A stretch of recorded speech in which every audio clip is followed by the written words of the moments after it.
soo dhawaada saaxiibayaal. Waxaan idin soo diyaariyey mowduuc xiiso badan, ka faa'iidaysi wacan. Why do you learn English? Maxaa Ingiriiska u barataa? Why do you learn English? Maxaa u barataa luqadda Ingiriiska?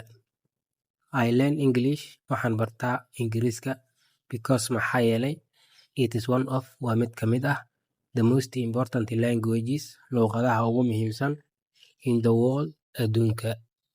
English Ingiriiska is spoken waxaa looga hadlaa in many countries wadamo badan, so sidaas darteeda it helps me wuxuu iga caawiyaa travel inaan ugu safro easily si fudud and communicate with aan kula xiriiro people dadka from different cultures dhaqamada kala duwan leh.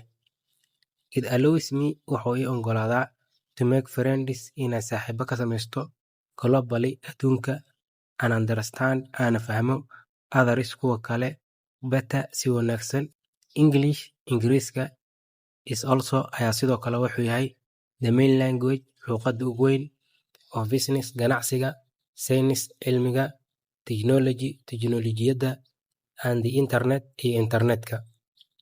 By learning English barashada luqadda Ingiriiska I can study waxaan baran karaa ama daraasayn karaa new knowledge cilmi cusub, explore waxaan sahmi karaa more opportunities fursado badan. It also sidoo kale helps me wuxuu iga caawiyaa enjoy inaan ku raaxaysto movies filimaanta, books buugaagta and information iyo xogta from all of the world dhammaan adduunka.